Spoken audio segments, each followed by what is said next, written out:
a time when the operation of the machine becomes so odious, makes you so sick at heart that you can't take part. You can't even passively take part. And you've got to put your bodies upon the gears and upon the wheels, upon the levers, upon all the apparatus, and you've got to make it stop. And you've got to indicate to the people who run it, to the people who own it, that unless you're free, the machine will be prevented from working at all. Australia's best independent news and opinion radio show, The Daily Australian, with Nicola Charles and Jason Olbourne. Hello and welcome back. This is Tuesday, June 17th, episode 113 of the Daily Australian radio show, on video, in print, whatever you want it to be. This is the show where from this country we get to talk about the issues concerning us here around the world and trying to make sense, head or tail, of what is going on. And it seems that nuance is, well, it's the new currency, trying to make a difference out of what is being said around the world as it gets more and more divided. Nicola, Charles, welcome back. It's going to be a busy show once again. Yeah, it sure is. And my suspicions about us being under attack health-wise are growing, because lots of videos have been sent to me, thank you, on social media of the chemtrails that were occurring in Victoria last week. And everyone I know in Victoria is sick with whatever I had and have still got a little bit. Everyone in my family. But weirdly, they were also chemtrailing in the UK, and my parents send me photographs. And they're all sick too at the same time, opposite ends of the world. So, you know, it's not like something's going round and after a month or so people catch it. It's everyone at the same time in the same week, two ends of the earth. I find a little bit suspicious, I've got to say. So thank you so much for that. And also just to say thank you to all the people who shared and commented on the show yesterday. You actually did beat the algorithm. Mwah, to you. You said it was comments and not likes and shares that beat the algorithm. And I think you're correct, because yesterday's show is doing quite well. So just keep doing that. Thank you for doing that. Yes, isn't it? What a difference! And it doesn't take a whole lot to comment on the show. Tell us what you liked, what you didn't like, what you want to argue with or agree with. It's one thing, yeah, we appreciate that you agree, but let us know what we're getting right. Let us know what we're getting wrong. It makes a big difference. And what your opinions are. And today will be, again, one of those shows where we will be able to dissect what's happening and try and determine, you know, what the potential outcomes can be in all of this, and what we want to see in what post the conflict, Israel and Iran. Where do we head from this? Who's being exposed now? Who are the good guys? Who are the bad guys? And have we oversimplified in the way that we look at the world here? Are there any good guys in all of this? Or is everyone just a bad guy? Like, this is the hard thing. Trump's over there at the G7. He's just announced that he will be heading off after the dinner back home because of the tensions about what's going on. So that, of course, is a big thing as well. We don't quite know why you would hold the G7 while the world looks like it's on the brink of World War III and pat each other on the back. But Trump is certainly out of there. We'll get stuck into that shortly as well.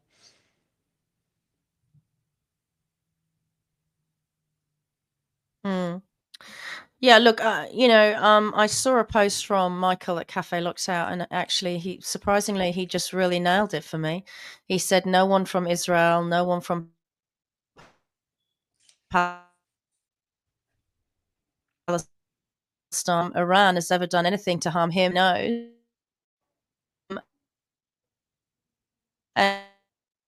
And I don't want. Go. And I saw a post yesterday, and they were saying, you know, no one from Israel, no one from Palestine, no one from Russia, no one from Ukraine, and no one from Iran, as far as we know, has ever done anything to harm us or our families or our countries. And so I've been saying for weeks, you know, hashtag not in my name. I don't want any of this to be in my name. Who's up for corruption? And so he's doing a mass distraction. people say everything is a distraction, but not everything is a distraction. Like the assassination of this Democrat in America, it's an assassination. It's not a distraction. I mean, it is distracting, obviously.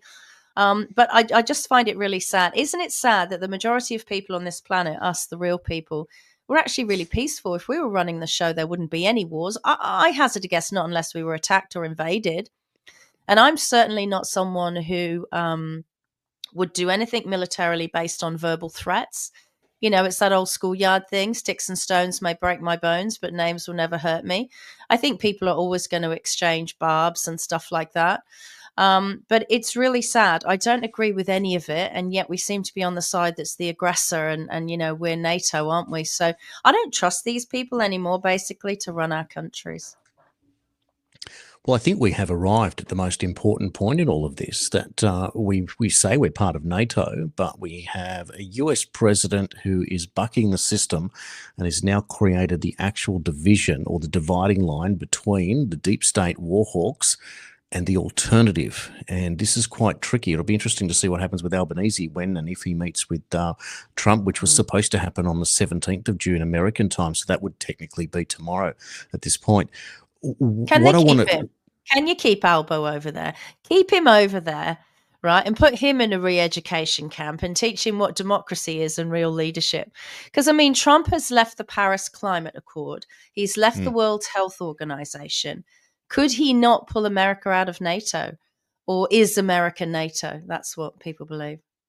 Well, it seems that that's the whole point of it, is to withdraw from NATO. That would be the ultimate plan there once that's exposed. It seems that what Trump is doing is kind of like if you like, a mafioso play against the deep state. This is not against the people. This is against the deep state. This is the big difference. Now, I think it's worthwhile. There's a couple of clips if we start with. Let's just put it all together for you. And we're going to play a brilliant clip from a fellow called, what's his name? Harvey. Nicola, you gave me this clip to have a look at. I beg your pardon, and we're going to play that. I'm just going to make sure that I've got that in the system ready to go. And in the meantime, what we'll do is I just want to give you a little bit of a clip here from Trump himself at the G7 today. It's pretty impressive. Have a look. I look forward to that. The G7 used to be the G8. Barack Obama and a person named Trudeau didn't want to have Russia in. And I would say that that was a mistake, because I think you wouldn't have a war right now if you had Russia in.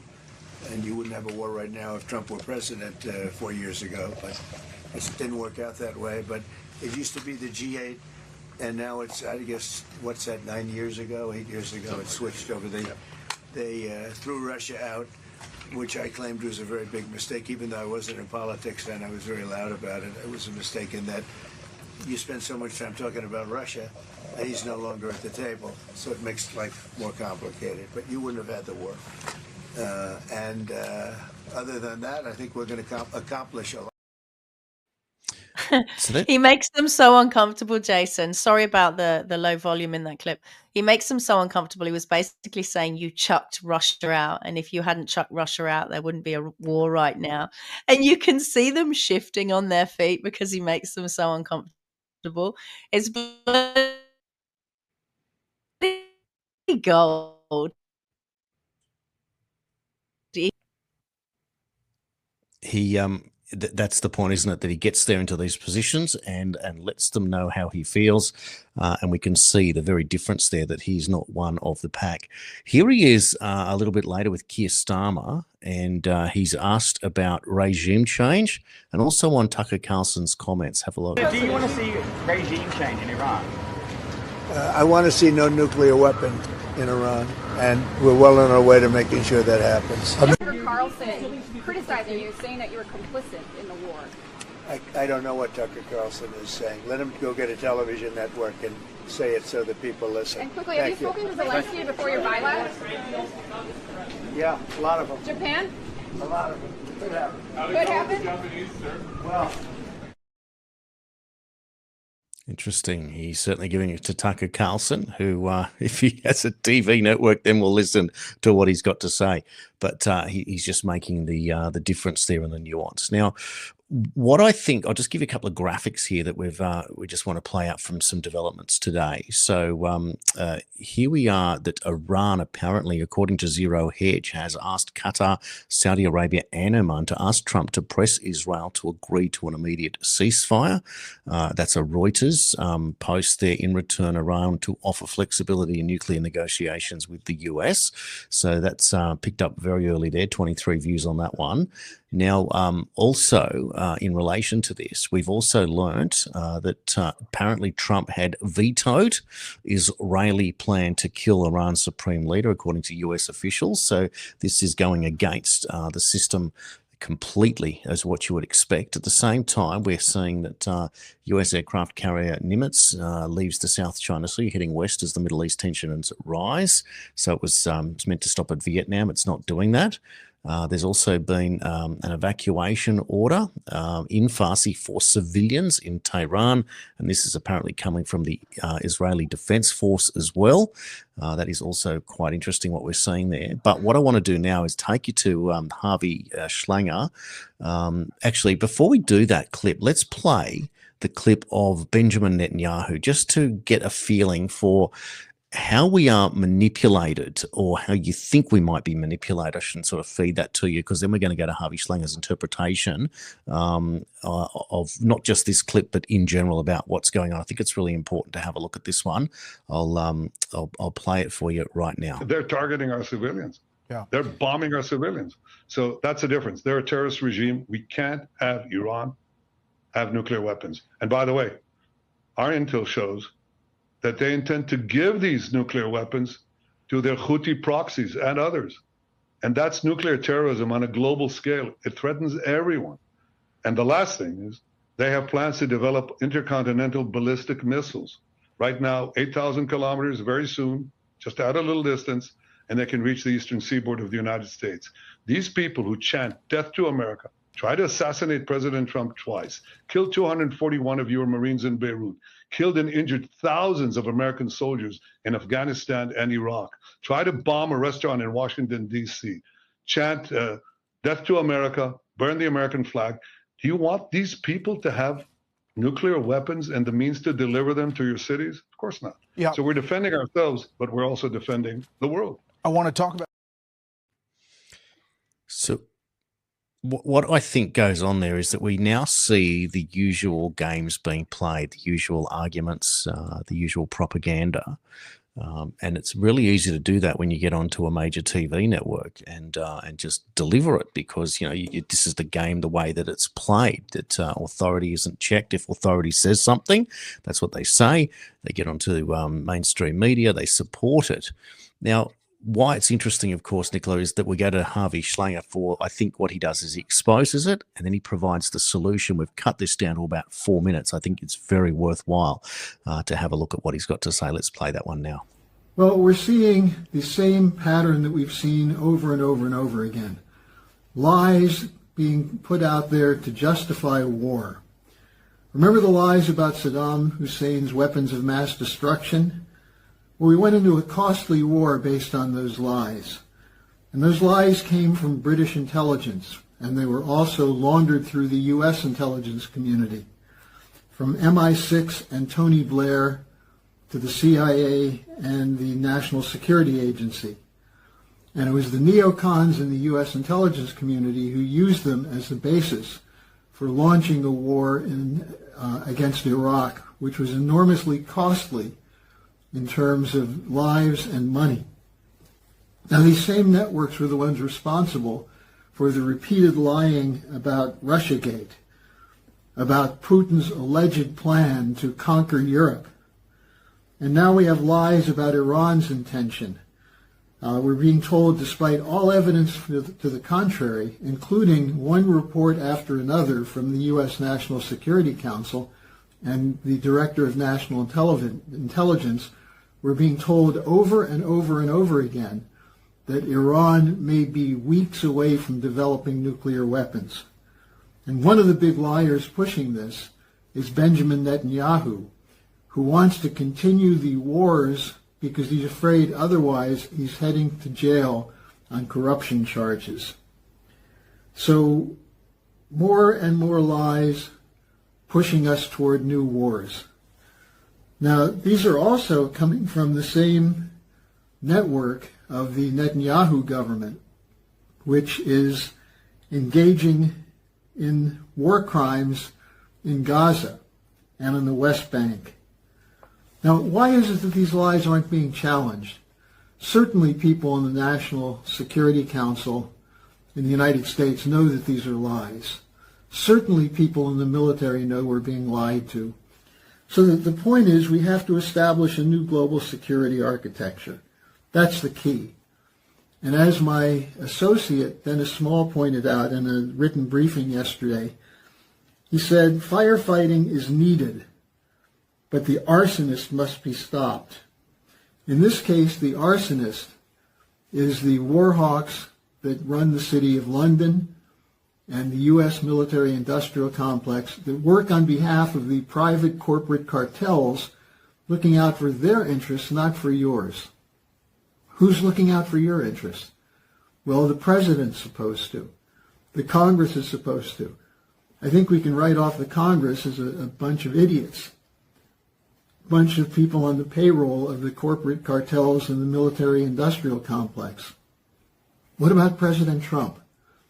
He needs to make sure, if he really is serious about peace, that he have the proper strategy. He identifies who the enemy is, he tells them to cut it out, and he rallies the support of those countries that are prepared to take on this enemy. And that includes Russia, China, India, Brazil, and many nations of the global south. The U.S. neocon network must be stopped. But most importantly, the British Empire, the geopoliticians of the City of London, have no right to dictate policy to the world, and certainly no right to dictate it to the United States. And as a patriotic nationalist, President Trump must stand up to say no more British wars, no more imperial draining of our treasury. We need peace. We need a new security and development architecture which will benefit all countries, which is actually the way that you end the dangers that are implicit in these wars. Harley Schlanger. There you go. I will get it right eventually. Apologies. But a very, very interesting clip there, and he displays it quite easily. So he lays it out for you, provides a solution. There was some parts in the middle there, but I thought we got it fairly well covered there, Nicola. Yeah, so Harley is from the LaRouche Institute, and they put out some really good stuff. And I saw that this morning, and I thought, I hadn't really... The concept of Trump being a nationalist and going up against the globalists, and it's a good two-sided fight, isn't it?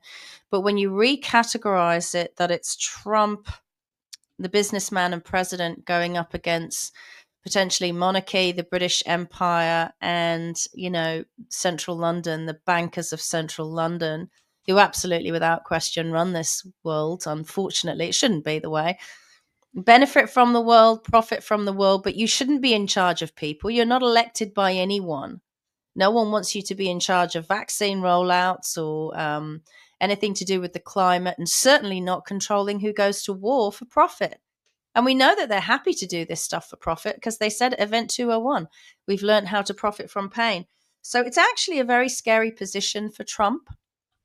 We all want him to be the hero, the good guy. And, many people need a hero. They can't be their own hero. So they need a figure like Trump. And I understand that.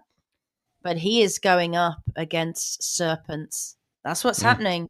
He's going up against like a six-headed serpent. And it must be very scary for him and his family, I would imagine. But he knows pretty much that he's got the majority of global populations on his side. I mean, to walk into that G7 and say, isn't it funny? It used to be the G8 until you lot threw out Russia. That was a mistake. You caused a war, silly you.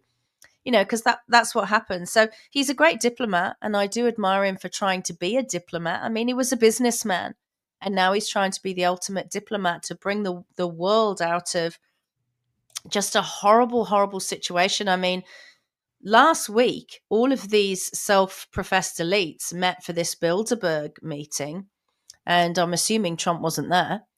And they were discussing depopulation agendas, Jason, just openly discussing how are we going to depopulate the planet. I mean, shouldn't they, in all honesty, be arrested for that? It's extraordinary, isn't it, to think that you can just talk about something like this and like it's just, oh yeah, that's what we're dealing with right now. So we're going to, depopulation's the way to go. There's too many of us on Earth. Yeah, it's a criminal conspiracy. That it's awful. Yeah, and then deny, of course, to deny it the whole time is next level. Well, to show you the defiance and again, this is where we get into the nuance component. This is from today's Daily Telegraph newspaper, news.com.au, from the particular article that says Tel Aviv has been rocked before first light on the fourth straight day of conflict between Israel and Iran as the latter nation dropped missiles on heavy populated areas. Iran's Foreign Minister Abbas Araghchi warned on Monday that Iranian forces will pummel Israel until the attacks against the Islamic Republic stop. Meanwhile, Trump said Iran wants to talk about de-escalating the conflict with Israel, despite making a major call by reportedly refusing to support a G7 statement on the matter, splitting with the rest of the bloc of nations. So G6 plus one, and this is the point. The draft statement, which had been spearheaded by European officials at the summit, said Israel has a right to defend itself and that Iran cannot obtain a nuclear weapon. Trump's call not to sign onto the statement set up an immediate divide with his counterparts as the summit was getting underway. Under the strong leadership of Trump, the United States is backing to leading the effort to restore peace around the world. Trump will continue to work towards ensuring Iran cannot obtain a nuclear weapon, a White House official said in response to a question about Trump's plans when it came to the joint statement. That's an extraordinary departure yet again, but some that we are learning to expect now, that Trump will front up and he will stand up, as we saw in the clip earlier, and call them out to their faces. You know that the rest of these politicians who are weak leaders will just go along to get along, and they'll pat each other on the back and they don't even argue. This is what solidarity is meant to be. It's not solidarity. It is going along to get along, and that's what the whole form of compromise is all really about. So it works like a mafia, the establishment scenario, and this is the problems that we have now. They're all just incompetent, Jason, and they talk long and hard about countries should be allowed to defend themselves. Of course, countries should be allowed to defend themselves, but when you go on the offensive and attack another country, you then can't be the coward bully who drops bombs on someone and then says, "Oh my God, they're dropping bombs on me." Yes, that's right, because you drop bombs on them. So that's exactly what you're saying, a country's right to defend itself. And what I would like to add is that peoples of countries also have a right to defend themselves, whether it's, as it says in the American Constitution, against foreign enemies or domestic. And as we're seeing in the last few days in America, there's plenty of domestic enemies. But you know what? That's heresy. That's the taboo subject we're not allowed to talk about. Indeed. Now, Caroline Levitt has announced that Trump had a great day at the G7, even signing a major trade deal with the UK and PM Keir Starmer. Much was accomplished because of what's going on in the Middle East. Trump will be leaving tonight after the dinner with heads of state. I couldn't imagine what he would want to do, spending another day with the globalists. But there is talk that he will be heading back to the Situation Room to work out what's going on. Now, look. What are we actually seeing, and what's the point of what's going on? So Trump is pressing for, you would think, for peace negotiations. What he doesn't want to do is Israel wanted to wipe out the Supreme Leader Khamenei, who's been in power for well over 3 decades. Trump said no. He vetoed said plan. That's not the case. That's interesting, right? Because the people of Iran, he's the one they don't like. Correct. And so this is the point. So what he's doing is if Trump's MO was to give the world back to the people, give the America back to the people, which is what the whole movement was meant to be about, and he's got Netanyahu to literally show his true colors once and for all to the world. Netanyahu doesn't get out of this. They can pretend that he's going to walk away, but he doesn't. There's no way that Netanyahu can continue with what's going on. But at the same time, this is why people couldn't quite understand why it was that that if he was the bad guy, and there is video of Netanyahu saying that he uses America, and if Netanyahu was connected or Mossad was to 9/11, and Trump was very much against that. So keep your friends close, keep your enemies closer. It feels like we're watching a gangster movie being played out right now. And it's ironic, in some of those Q posts, they often referred to The Godfather Part 3, even though we all know at the end of Godfather Part 1, it's when, everyone's rounded up and dealt with it, and that's the point. But we are definitely in what has to be an end game here for it all coming to a head. If the Iranian people... For Netanyahu, because he's inciting violence, he's on the offensive, he's a warmongerer, and he is trying to jizz up as much support as possible, right? He's the one out there, and he's almost sort of out there on his own. Trump has made sure that Netanyahu is out there on his own. He's at the G7 talking about, why did you throw out Russia? And it should have been the G8, right? Because that would have avoided war. Because Trump's like a chess player. I see that, he always thinks, 6 moves ahead. You have to. Really and truly, Netanyahu's on Fox News in America. I don't think Brett Baer was buying everything that Netanyahu was saying either. Brett Baer's very experienced in politics. So interesting. Perhaps it's a case of give him enough rope and he'll hang himself again.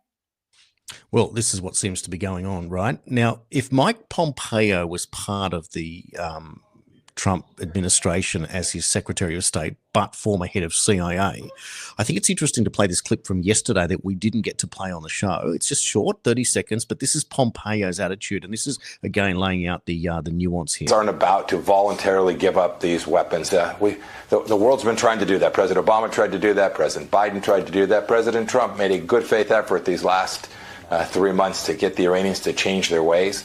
They clearly continued to develop their enrichment capability, their ballistic missile program, all the elements that held Israel and the United States at risk. And when they wouldn't negotiate, they've now faced the wrath of Israel. And as President Trump has said, if they come after Americans, he'll face the wrath of the United States of America as well. That is not a conflict in which the Islamic Republic of Iran has any chance of prevailing. Isn't it scary that they can use their satellites and locate any vehicle, including ours, at any time, and just poof, you're gone? It's really extraordinary. Now the thing that's weird about that, and I hate to keep repeating myself, but Tulsi Gabbard, not recently, and a couple of weeks ago, went before a panel and said that there was no enriched uranium having been found in Iran. And then a couple of weeks later comes out and says, oh my God, we may experience nuclear Armageddon. She did a complete 180 pivot. For some reason, perhaps that we don't know. I'm pretty sure by the stuff that we see, these satellite images and heat images, again, it could all be a movie. But maybe something is going on that we don't know about, because her pivot was really, really extraordinary. And what did I say to you on the day that happened? Something is imminent. And the next day, Israel struck Iran. So I'm a little bit confused. I think they're selling us the nuke thing, but I think it's something else. Well, to unconfuse us for a moment, and this is just to have a break for just 1 second, does Mike Pompeo try and look like Christopher Plummer? Well, he can try, he won't. He's lost about 50 kilos, and he's trying to look like Christopher Plummer, the actor from The Sound of Music. Everyone's losing weight right now, except for me, Jason. Everyone around me is losing weight. I thought people put on weight in winter, for crying out loud. Well, over there it's summer, but of course you're not going to use Ozempic or anything like that. And I wonder if what's his name, Mike Pompeo might have done what I call the Lance Armstrong diet. That is what I call gastric sleeve surgery. Maybe that's the way that he went past it. That's the Lance Armstrong diet. And the reason I say that is because that was something that I chose to do around about 10 years ago, to do the Lance Armstrong diet. Took all of the weight, got healthier, and didn't have to worry about all those problems that set in when you're in your mid-40s and getting older. Now, trust you to notice the weight thing, Jason. Jason, can we talk about this lady who has clearly been assassinated, her and her husband? Yeah, look, it's a terrible story, isn't it? So what we might do here is just play you a clip. If we just go back a little bit of Melissa Hortman after she had voted against extending funding for illegals. Take a look. I know that people will be hurt by that vote, and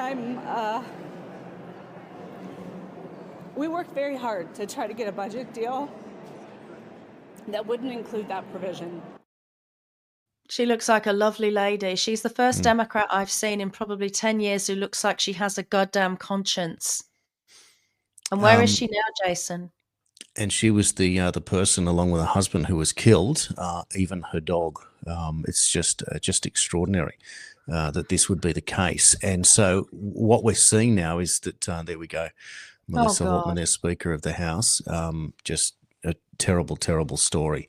So the person that is alleged to have killed her is this Vance Bolter character. Now, here he is here. I'm currently in the Democratic Republic of Congo. This is from 2 years ago, working on several projects. If I'm slow to respond, my apologies, as some cities have a better internet signal than others, and some are pretty limited. I will respond as soon as I can. Red Line Group had a meeting with the new governor, rah, rah, rah. So here he is. He's Dr. Vance Bolter, CEO of the Red Line Group.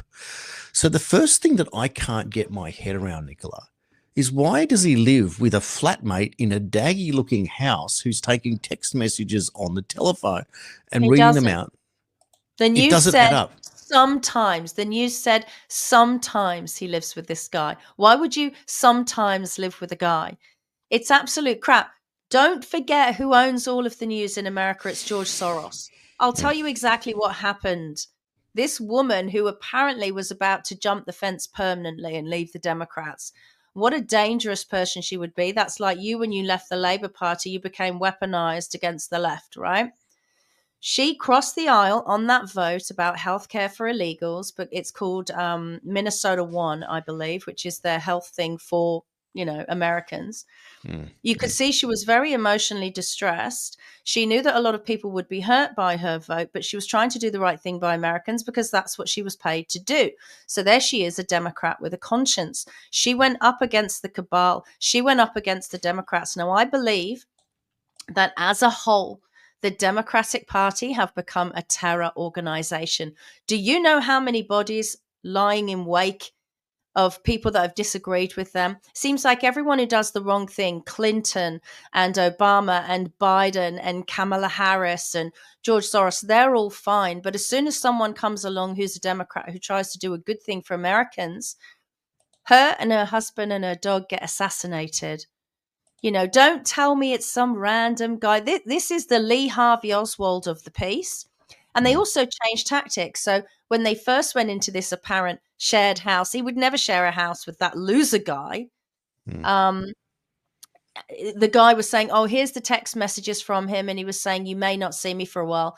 And the text messages sounded like they came from a 20-year-old kid, not a man, right? And then and they also said at that time that they found flyers in his car, and they showed the flyers on the news, and they were pieces of paper. Someone had written "No Kings" on there with pencil. That's not a flyer. Someone had deliberately written a few of those with pencil and thrown in the back of his car, right? All again, a setup. Then 24 hours later, Jason, the news is now reporting, oh, actually, he loved Trump and he was a MAGA supporter. The guy he apparently shared a house with is saying he was a massive Trump fan. So now the Democrats who have assassinated this couple and their dog are now trying to make it look like it's a crazed Trump fan. It's absolutely disgusting. Well, what we can see on the screen now is from the state of Minnesota, Tim Walz, governor, a notice of appointment of Vance Bolter as a business member of the governor's Workforce Development Board, effective December 14, 2019, expiring January 2, 2023. So he was on the board there for the best part of 3 years. Dr. Vance Bolter, who lives with a flatmate. Extraordinary. So this is, again, to recap here, Melissa Hortman was the only Democrat to vote for the bill in the House, where it passed 68-65. It then passed the Senate 37-30, passing a bill repealing the Minnesota Care for Illegal Immigrants, adults. Extraordinary. So it seems that if you are conspiratorial, without having all of the police forces coming out and confirming it for you, that it just doesn't add up, that the one person that a supposed crazed MAGA person would take out would be the one voting with MAGA. Makes no sense at all. But of course, how is it that that people will just continue to argue the toss on that, because that's what this is about, isn't it? Is understanding bias and understanding what's really happening in the world as to what the manipulation is. But it does feel like we are being, well, we know it, that we are being stood over by these governments who don't want to work for us. They want to instruct us. Now, look, some And even more. governments that are out, the Biden government is out. So this is Occam's razor. Remove the noise. Okay, so the Democrats control the media that we're trying to save Australians from because they don't tell the truth. So you remove the noise of the media, the dodgy flatmate, the text messages, the no kings in the back of his car, and now he's a MAGA supporter. That's all done to confuse you. And quite honestly, it's very obvious, and I'm embarrassed for them. If you're the intelligence agencies, and this is the best confusion tactics you can come up with, I'm embarrassed for you. Get your ducks in a row first. You can't be no kings and MAGA. Make your bloody mind up. Yeah, Occam's razor is this. She voted against Democrats. Like you, when you were told in the Labour Party in Australia, you're not allowed to have a free vote. We're going to tell you vote yes on this, no on that, and you do as you're told, right? It's very much like a bloody cult. Anything on the left is like a cult. I'm sorry, it is. She crossed the aisle, went against her own party, and not long afterwards, her whole family was removed from the equation. You don't need the media. Listen, people, you don't need the media to tell you what's going on. This brain atrophy has gone on that people ask Grok for the answer, a bloody artificial intelligence encyclopedia who gets told what to say by Democrats. Or you go to your establishment mainstream media. They're not telling you the truth. They're not even close to telling you the truth. We don't know what the truth is, so we can't bring the truth to you either, but we can discuss how unlikely what they're trying to sell you on is. Yeah, good point. Exactly. Now, you may have seen up on the top of the screen in today's show, the Daily Australian at substack.com. What we're offering now for a little while is getting towards the end of the financial year. If you'd like to subscribe and to support us, we're offering a 20% off the annual plan rate at the moment. And look, currently on Substack, we're making everything available for free, but we have now crossed over, as you know, 100 episodes. So we will have to look at changing that in the future, one way or another, or adding extra content. So there will be, what we could say at the very least, that there will be certain incentives available for you from July onwards if you would like to subscribe. And that price right now has been reduced to the smallest possible rate we could come up with, which was $60 per annum, which, when you consider that you're getting 5 to 6 minimum hours a week of content from the Daily Australian, multiplied over 50 weeks in the year, you're looking at, about $1 a week, 20 cents an episode. So if you're able to,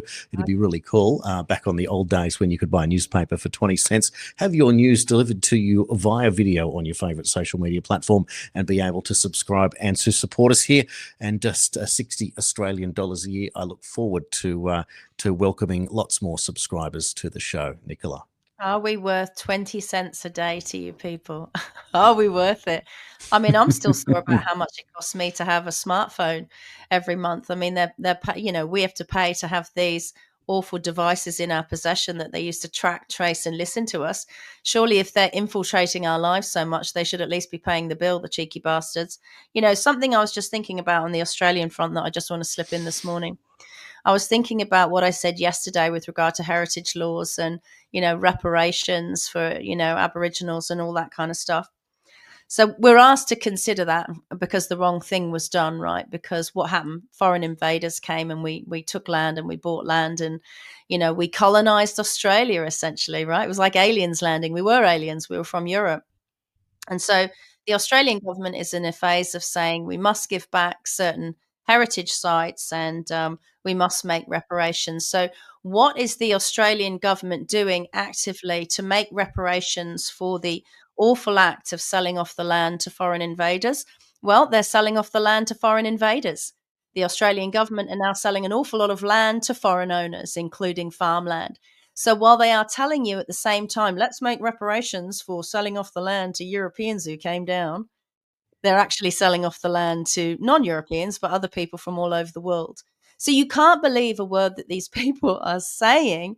They are not good for their word because they're still doing the thing that they did when they first reached these shores. Well, In other Australian exciting news, I think it's exciting, well, when you at least look at this, but we learnt the other day that the National Party pulled out wants to pull out from a policy perspective out of net zero. And we've now learnt that Senator Jacinta Price, who moved towards the Liberal Party room, has said that over the weekend, the Country Liberal Party Central Council passed two important motions supporting the abandoning of the net zero emissions target and supporting withdrawing from the Paris Agreement. The current impact of these policies does not justify their burden on everyday Aussies, and it is high time we did something about it. That is really interesting. So there is a rearguard action at long last between what you might call the new leadership emerging within the coalition. And one would have to think that the Jacinta Price, if she can get herself into the lower house, could very well become the first Liberal Prime Minister of Australia. Imagine that. And Matt Canavan certainly doing a whole lot of work as he heads towards a potential leadership position in the National Party. But at long last, there's a big difference there. And one wonders if that would be enough to change things up. Somebody commented yesterday and said that the Nationals will never want to join a third-party movement or work with a third-party movement. That's interesting. Maybe they see us all as crazy nutters, but at some point there has to be a rebalancing within. And if you want to argue that one, National Party, then it's odd that you would support the greatest crazy nutter of them all, Donald Trump in the United States, who has been hammered for the last 10 years. And would you believe the anniversary of 10 years since he walked down the elevator there at Trump Tower to announce that he would be running for president? It's been a decade already. Just amazing if you look at that. So it's interesting again that you're meant to sort of join the party and go along. But at the same time, it was the third parties that have forced the issue with the Nationals and the Country Liberals there in the Northern Territory to realise that net zero is a ruse. And finally, they're coming back. So maybe, guys, you need to look and say, well, hang on a second, this is the brains trust here. They're just perhaps the spoiler alerters as opposed to the conspiracy theorists. We knew all along. I wonder if the Liberals are going to pay reparations to their members that they've lost over the years. How about that one? Well, that lay woman who's head of the Liberal Party now said she was totally down with the whole net zero policy thing. But I've got a question for these people who are now supporting what is patently a lie with regard to climate change.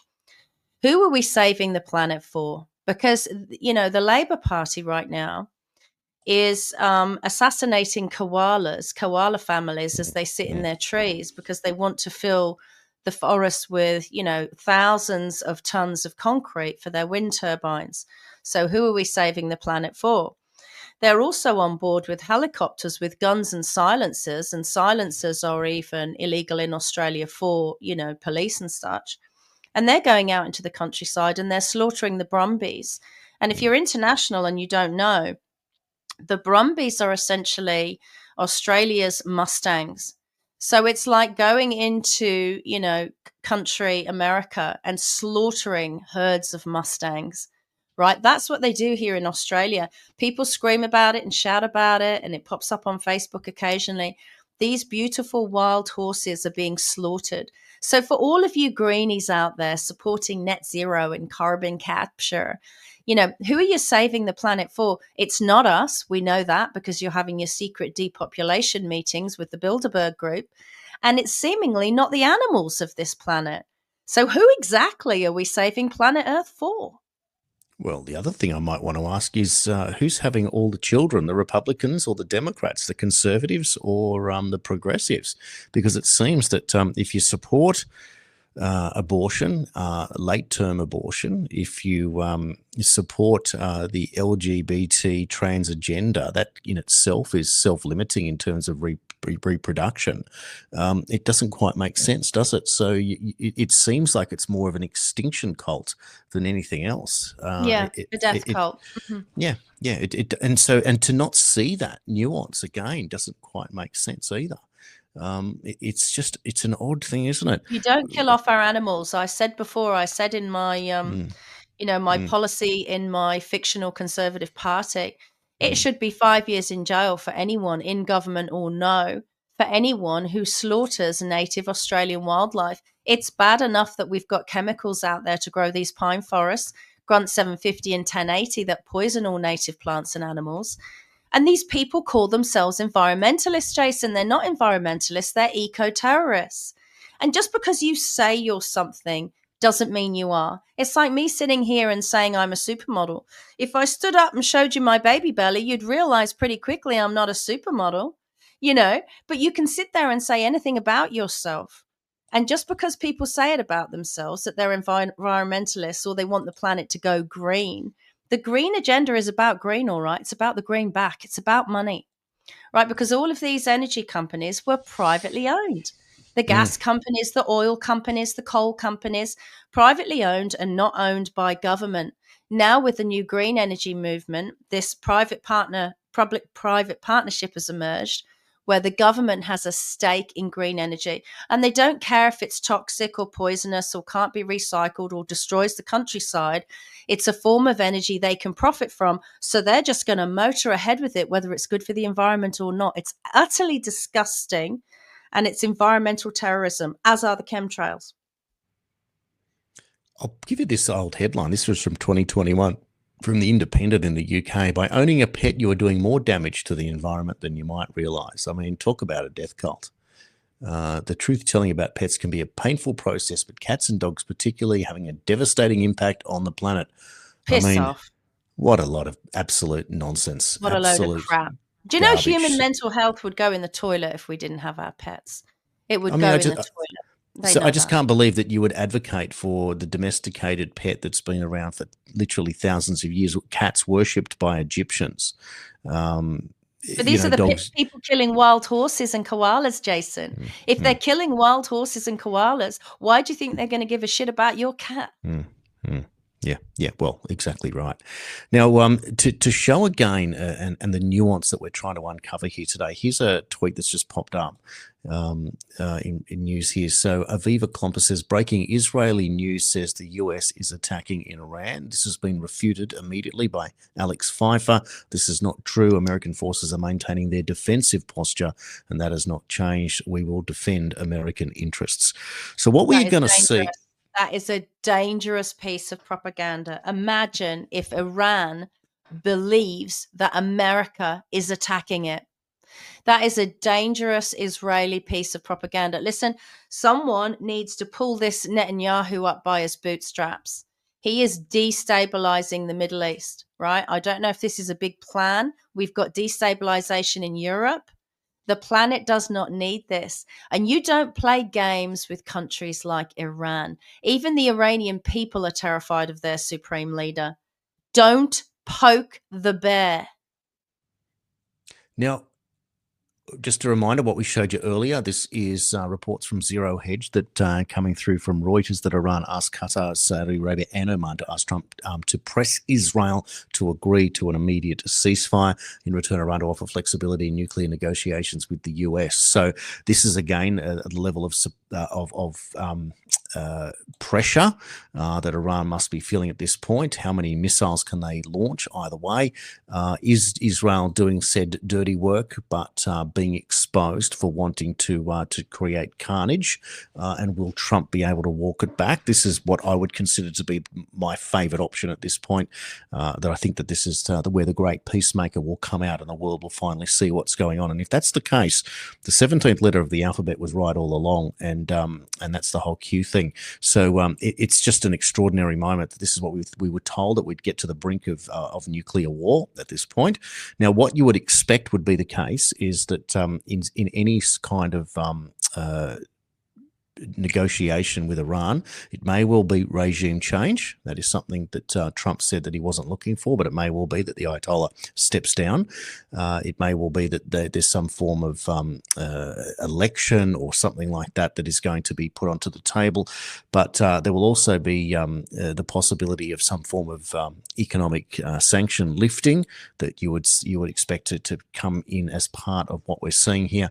And of course, weapons inspection defections would be another thing that you would expect to go on. So, but without what happened in Iraq with the US intervention there in the 90s in terms of the war. So it's interesting how this will play out. But yeah, look, we are literally on a knife's edge, and we'll continue to watch what is going on there. But it's one thing if you move your ships into place to be ready. It's another thing whether or not you're going to attack. But it just feels like to me that Israel is, well, certainly Netanyahu is being exposed now in real time, and he's going to have very, very little places to go. And I think that's the process of what you have to. You have to get rid of the madmen in all of this. And of course, all the madmen were at the G7 as well at the same time, trying to maintain the status quo in that statement, whereas Trump said, no, I'm not going to support it. Right here, Trump's call not to sign on to the statement set up an immediate divide with his counterparts as the summit was getting underway. He said it right at the head. It's extraordinary. So they try and sort of rope everyone into it, and he's not going to do it. Now, you know what's interesting? It just occurred to me. Albanese was meant to meet with Trump and on the sidelines of the G7. Trump's out of there. That meeting's not going to go ahead. So that is also interesting right there. Well, we will see if that does go ahead. But Albanese was meant to be there on the sidelines for this particular meeting with Trump tomorrow, and Trump's going home tonight, local time. So that may not go ahead as we see. So there you go. But wouldn't that be another story for the books there? But we'll see how that plays out just the same. Wow, what a day. And we're only sort of just scratching the surface, but it seems that that all eyes on the Middle East, all eyes on the movements of Netanyahu, the propaganda, and where we go next, and people just calling for an end to what's happening here. But if Trump says the line in the sand is no nuclear weapon, that's where it's going to have to end up. Otherwise, they can't move on from here. But this is different from the globalists, different from the deep state. And we saw with, what's his name, Mike Pompeo from yesterday, kind of supporting these actions, but hinting. It's just interesting, isn't it, now that there is a difference. You bring them together, you follow the line, you play both sides of the fence, and then there's the split here. So this is where we're at. Well, surprisingly, look how responsible the three leaders of the three superpowers have been. Trump, Putin, and Xi Jinping, who reportedly is under house arrest. He's had 2 heart attacks and is about to be replaced, is what I'm hearing. Xi Jinping, I'm hearing that out of China, and that they've already lined up the next dictator, but this one's more liberal and more relaxed and more based on business, sort of more commercially minded and not so militarily minded. But if you think about China and Russia have actually historically aligned themselves with Iran, they have not come out, I guess Russia's got enough going on with Ukraine, but they have not come out to muddy the water with regard to Iran, almost like they trust Trump to deal with it, And yet we've got all these other leaders in all these other countries, ours included, and they always throw their all in. And then I'm assuming they have to backtrack or backpedal, if not to us, then at least to Trump. So the world is very confused, because I think for a long while there, before Trump got reelected, the Democrats had their people in so many positions of power in the UK, in Canada, in New Zealand. Look at the appalling Jacinda Ardern, and Australia. And now there's a cat among the pigeons. And now there's people saying, hang on, I don't think this is right. We're not going to join in with this warmongering rhetoric. So love Trump or hate Trump or be on the fence about Trump. As you say, at least he is a disruptor. At least he's going in there and saying things they don't want to hear. He said that at the G7. And I was wondering why it was changed from the G8. I realized they chucked Russia out. So interesting times, dangerous times. But I'm someone that believes you don't poke the bear, and you also don't strike first. I think it's dangerous for any country to strike first.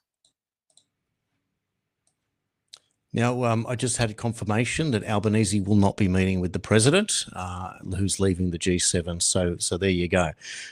We just called it and then just got confirmation. How about that? So it's just extraordinary what's happening. I'll just give you the headline as well. We'll just load that up for you. So when you see this a little bit later today, you'll realise that at the Daily Australian, our predictions, there you go. Well, not predictions, but just logic really playing out for you there. Donald Trump to leave G7 before meeting with Albanese. So just have I to wish laugh. that guy standing next to Trump was Anthony Albanese, and I wish it was him like shifting in place and looking really, really uncomfortable, like, oops, he said the quiet part out loud. We have our little thing, elephant in the room. That's the elephant in the room today, right? That Albanese is not important enough to spend one night sleeping over for. Oops, No, sorry, Albo. that's so true. But what's interesting, of course, is that these nations like South Korea's rocked up there, etc. Why not just have a G20? Like, why do we have a G7 and have the also-rans hang around the edges and to have a brief chat? It doesn't quite make much sense. But excluded from that G7, there's no China, there's no Russia. As you know, it is Western nations G7. So it's really just another way. G should sound for the globalists. Again, yeah, it just interesting, isn't it, how this thing plays out? But Albanese now showing to be quite a weak and disrespected leader and just irrelevant, really, to what's going on here. And it's disappointing, but here in Australia, trying to work out what is going on, where our role is in all of this. Yeah, taking a deep breath just for a moment. I feel like we are going to be okay. All of us are going to be okay. Cool heads will prevail. I'll give you another little snippet that's just popped up. Amir Safati says the coming 24 hours are crucial for the Ayatollahs in Iran. Either they capitulate to the demands to dismantle their nuclear and ballistic missiles programs, or the regime will not survive. So, again, we will see how this is going to Tulsi play out. Gabbard said they don't have any. How can they dismantle what they don't have?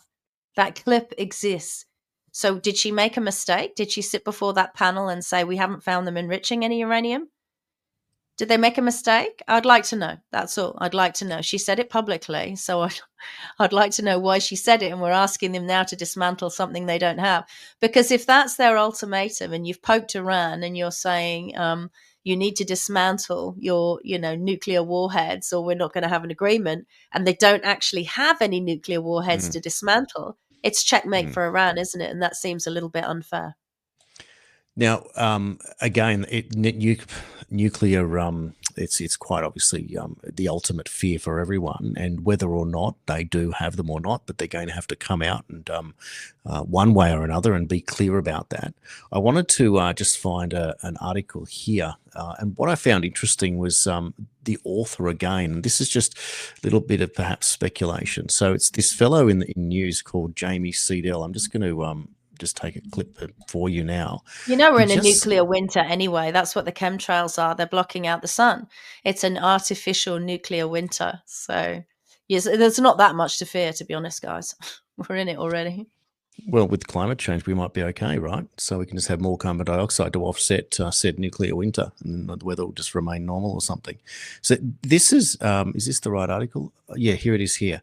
So could Iran be creating a nuclear bomb? So this is in today's, last night. It came out 9:30 last night. Jamie Seedell. Experts warn that after decades of research and development, Iran's military could be weeks away from creating a nuclear bomb. I just find, for mine, this character, he's a freelance journalist. He often gets the headlines when he's belted Trump. My point being that I just feel like that this guy is a very, very, he's planted. Whenever they need something, they give this guy a call and he makes the article appear for them. Yeah. So if we're already past that argument there of maybe Iran doesn't have this enrichment program, we've been talking about it for 30 years, why does it come out right now to feed the masses and therefore to seemingly push an agenda? Story time for 5-year-olds. We've been doing it to us for 5 years. Where's the law protecting Australians from propaganda? That is propaganda. It's like that Frank Chung guy in the Herald Sun. Ever since 2020, I remember initially he was putting out propaganda saying how to psychologically convince your friends and family members to get the jab. Here's the 3 stages of psychological manipulation to do it. And I was like, who the hell is this guy? Like, why would he be putting stuff like that out? We've really become communist China. And that one just looks like story time for 5-year-olds because they know that everyone is now worried about a nuclear attack. I find it absolutely reckless, and what you're actually doing as well is you are terrorizing. The media can be a form of terrorism, and you're terrorizing people with this fear porn. And there's no basis because he used the word could. They could be doing it just like we could be doing it in our garden shed. They could be. Make sure you read on to see what they could and might do. Yeah, and that's the difference, isn't it? It's, again, use of language. So, look, it's been really interesting to be able to show today where we stand in terms of Netanyahu pushing down heavily, Iran asking for help to end this, Trump not agreeing to what the G7 counterparts wanted to do, and a clear pathway, as he keeps saying, towards negotiation at the same time as people in Tehran have been seen to be leaving in droves because they've been told that to evacuate. And we also saw, which I'll play for you now, this is a clip of the Iranian state television station suffering an explosive attack. Let's have a look at that one for you now. This happened as well. Take a look. صدایی که شنیدید فضای غبارآلوده استادیوم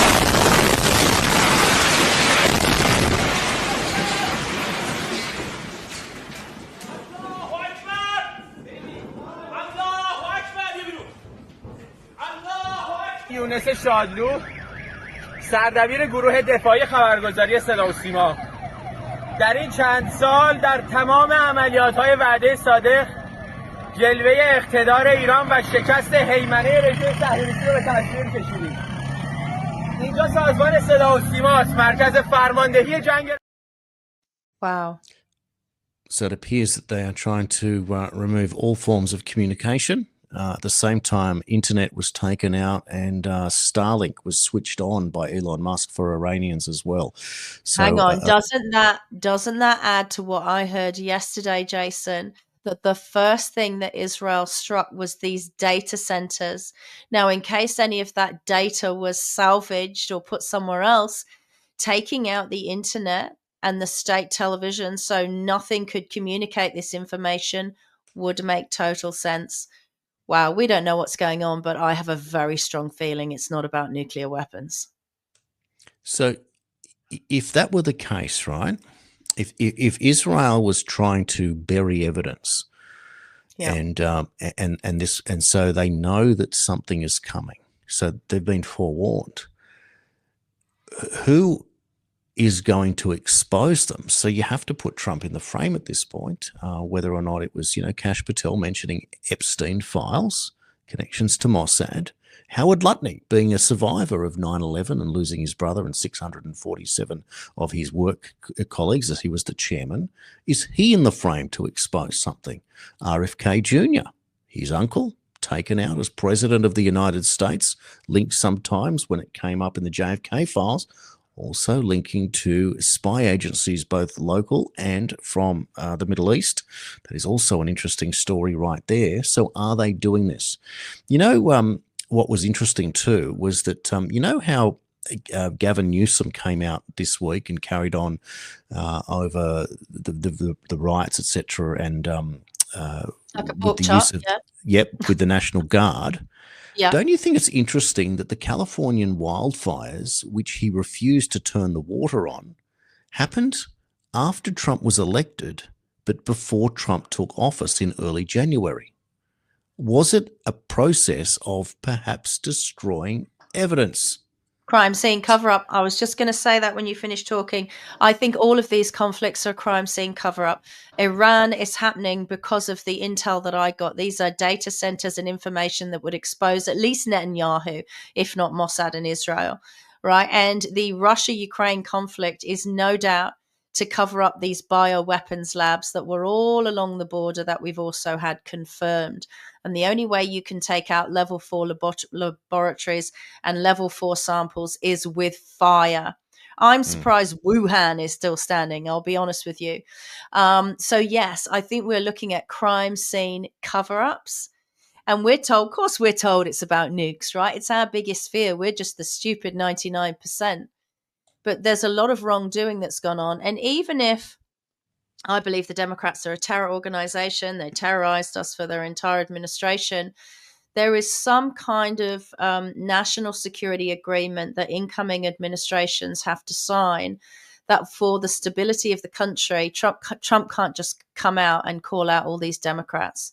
So he has to do the crime scene cover up in a very particular way, right? Because otherwise there'd be mayhem on the streets, and there can't be mayhem on the streets in a country that has, or had before the pandemic, 320 million residents.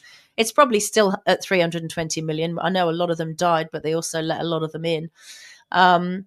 So you're absolutely right. They're crime scene cover-ups. That's what's happening. Again, Occam's razor. It's interesting. It's hard. I would ask people to think very carefully and think for themselves, because some of this stuff is the stuff you don't want to believe. And we're all the same.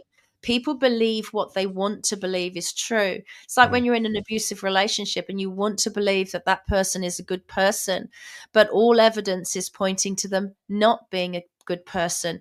You don't want to admit it, but you can't move forward, and you certainly can't move forward with your own understanding about geopolitics unless you at least accept the idea that what you're being told is likely not the truth of what's going on. And one would argue that we've been in an abusive relationship with our government for many, many years now. And that's why it just seems so odd. Perhaps in light of what's been going on today, this clip might well be the elephant in the room. I'll play it for you right now, and we'll come back and explain what we just saw.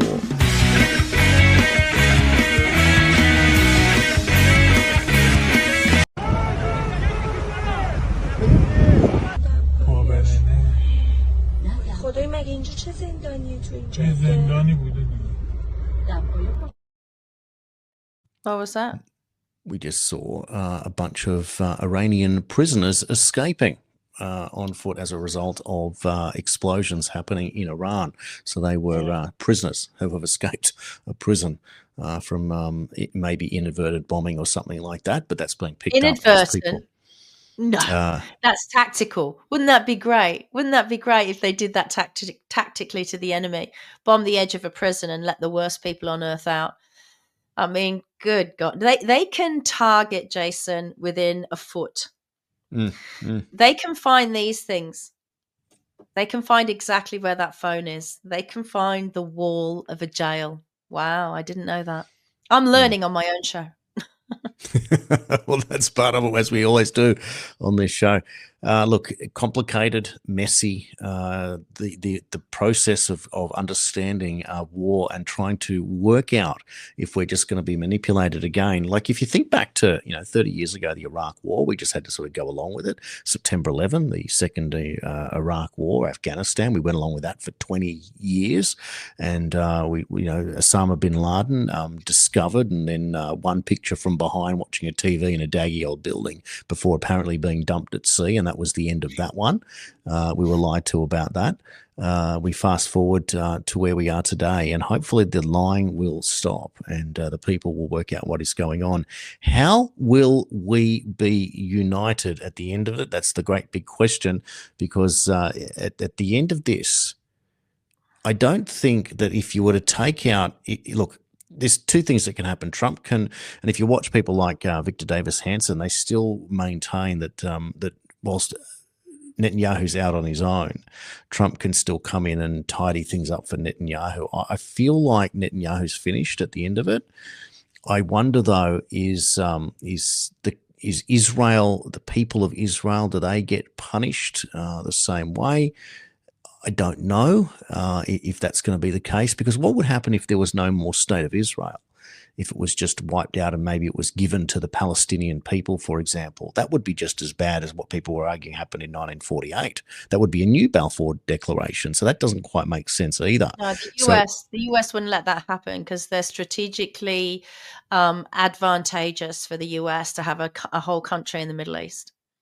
And of course, it's the only Western democracy in the Middle East the same way. So that would make sense. So therefore, you would argue that the moderate response would be that Netanyahu does the dirty work. He behaves like the gangster. Trump uses gangster tactics to get the peace deal between Iran, so they get regime change, which seems to be that that's what they're after. They want to get rid of the Ayatollahs in Iran, give it back to the people, and we see an old Iran that we saw pre-1970s with people living a very sort of Western life, if that would be the case there. And we saw on yesterday's show, Jared Rennick explaining the difference between the Sunnis and the Shia and the hatred between each other in that region. And should Iran, which he said was a pariah state, upset the locals, well, they'll never hear the end of that either. It is messy, certainly here. And we will just follow along, as we always do. And we come back tomorrow. This has been episode 113. I wonder if it's meant to have been an ugly episode, the 113, the unlucky number, or maybe it's the lucky number that this is the beginning of a new world that's forming before our very eyes. And hopefully that means that all of us get out of this unscathed and we can look forward to something better around the corner, one would hope. I think there are a few countries that are languishing in instability politically who are at risk of regime change. And I will name them and it will shock you. Israel, the United Kingdom, Canada, New Zealand, and Australia. I don't think there are any countries on the planet more unstable politically than our countries right now. And that's probably why Trump couldn't bother his ass staying over another night, 24 hours, to meet with the Australian Prime Minister. Why? Because the Australian Prime Minister last week met with the former Victorian Premier, who I suspect is still the dictator of Victoria from behind the skirts of Jacinta Allen. Why? Because these two align themselves far more strongly with China than they do with Trump, and Trump knows it. Thank you for watching The Daily Australian with myself, Nicola Charles, and Jason Olbourne. We will do this again tomorrow, but we're more likely to do it tomorrow if you share and give us lots of comments and beat those AI bitches. See you then.